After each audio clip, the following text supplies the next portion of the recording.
Now, as long as we've been on the earth, since creation, people have found it beneficial to kind of band together for those two reasons: to provide for their needs and to protect themselves. At first it was just families and then clans and sometimes tribes, and eventually kingdoms developed where the purpose of the kingdom was to provide and to protect. But there's a problem with that, because most of the time when a kingdom looks to provide for its people, how do they do that? They go and they take things from other kingdoms. And too often, when a kingdom decides we need to protect ourselves against these other kingdoms, how do they do that? By attacking the other kingdoms. You know, you're hard-pressed to think about any kingdom ever that hasn't been a kingdom of war. Sometimes necessary war, sometimes not necessary war, but kingdoms and war go hand in hand. I have a book up in my office that has a chart of all the kings of Israel and Judah. And the sole purpose of the chart is to show all of the different wars that these kings fought. And it's a long chart because almost every king had a war that he fought.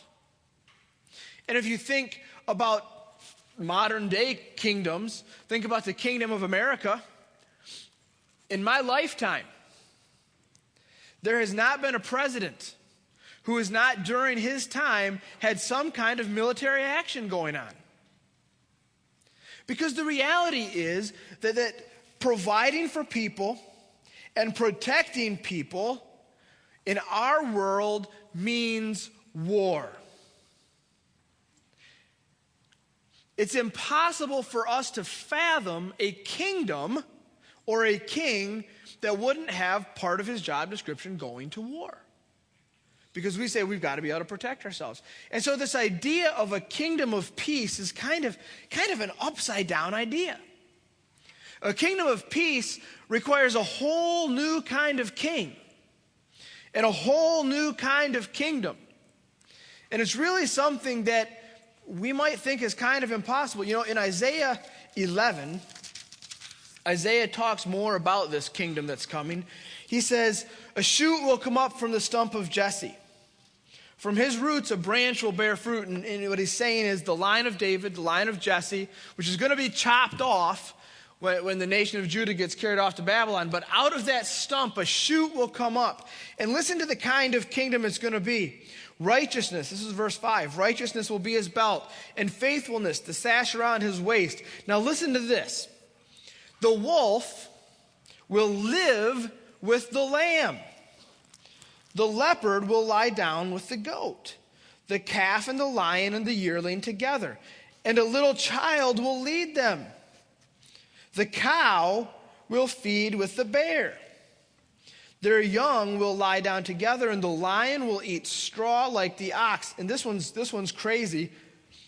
The infant will play near the hole of the cobra, and the young child put his hand into the viper's nest. What's going on here? Isaiah is describing something that is just beyond our comprehension. Do you ever watch Animal Planet or Discovery Channel? They have these amazing shows where they do like the animal kingdom and stuff. And like sometimes they show the lions hunting. Like they hunt the wildebeest or whatever else they hunt. I don't know about you guys, I root for the Lions. Not the Detroit Lions. That's a hopeless cause, friends.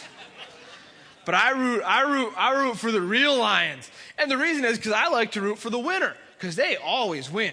If you watch these things, they're fast, they're strong, they've got sharp teeth, and they're ruthless. I mean, anything that gets you, I mean, you know, we've seen The Lion King with cute little Simba.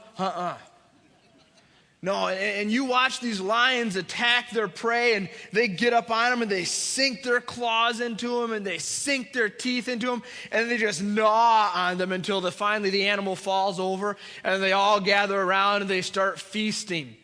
That's the world we know.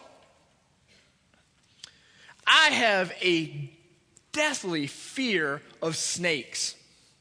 I don't even like worms because they remind me of snakes. I don't know why it is, but there's something about the way they move. You know, the way they kind of just slither. I just get sick in my stomach when I see it. I remember many years ago when I was in high school, I worked at a tree nursery. And I remember walking up this road in the tree nursery, and I just kind of da-da-da-da, and all of a sudden, right across in front of me, it was like this long garter snake. I hate snakes. That's the world that we live in, because I don't care what you say, all snakes are bad. But there are some snakes that really are bad, that really will kill you. And that's the world that we live in. But Isaiah says, no. See, in the new kingdom, the lion, the greatest predator known to man, the lion just going to kind of hang out, eat straw, just, walk around with the lambs. The children are going to play with the cobras. How's that for a picture? Just kind of da-da-da-da-da-da. See, what Isaiah is describing is a kind of kingdom that is completely different from anything we know. It's completely different. It's an upside-down kingdom. And he goes on in verse 10, he says, in that day, the root of Jesse will stand as a banner for the peoples. The nations will rally to him, and his place of rest will be glorious. And what he's saying is, look, whenever a prophet in the Old Testament talks about the nations, he's talking about Gentiles. And he's saying this new kingdom, this upside-down kingdom, this kingdom of peace, this kingdom where the lion lays down with the lamb and the child plays with the snake, this kingdom is not just going to be for Judah, it's for everybody. And now we begin to understand why it can be a kingdom of peace, because if the kingdom is for everybody, then that means that we don't have to fight anybody else to get what we need. And if we've got a king who can provide us what we need without taking it from others, then maybe there doesn't need to be conflict. And if this kingdom is for everybody, then maybe we don't need to protect ourselves against anyone anymore. And maybe this can be a kingdom of peace. And Paul confirms that later. In fact, in Romans 15, Paul talks about it. In Romans 15:12, he requotes Isaiah saying, the root of Jesse will spring up, one who will arise to rule over the nations. And so this baby that's going to come, that Isaiah prophesies to Judah, this baby that's going to be born, that's going to bring a kingdom of peace, not just for Judah, and not just a peace in the sense of a cessation of war, but a peace that turns everything upside down. And all the conflict that we know is going to be gone, and everything is going to live in synergy, and it's going to be this amazing kingdom that's going to come and be brought by this child that's for everybody. Well, the child has come, but we don't really see the kingdom yet. But if you jump back to Isaiah 7, where Isaiah first prophesies the coming of the child, what he says is that he's going to give a sign to King Ahaz, and the sign is going to be the birth of a child, and the child's name will be Emmanuel. And what does that mean? God with us.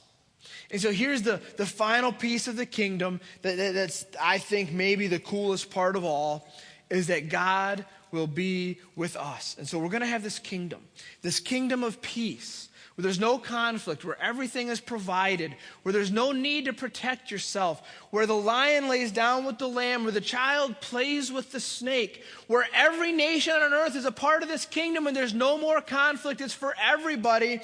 And God will be with us. Now that's cool. And when that baby came on Christmas, that was the beginning. That was the beginning of the fulfillment of the prophecy. And we know how it's going to end because we look in Revelation chapter 21, and that clip that we saw at the beginning. I think that was envisioned by this passage. Listen to this. Then I saw a new heaven and a new earth. For the first heaven and the first earth had passed away, and there was no longer any sea. I saw the holy city, the new Jerusalem, coming down out of heaven from God, prepared as a bride, beautifully dressed for her husband. Now listen, this might be the best verse in the Bible.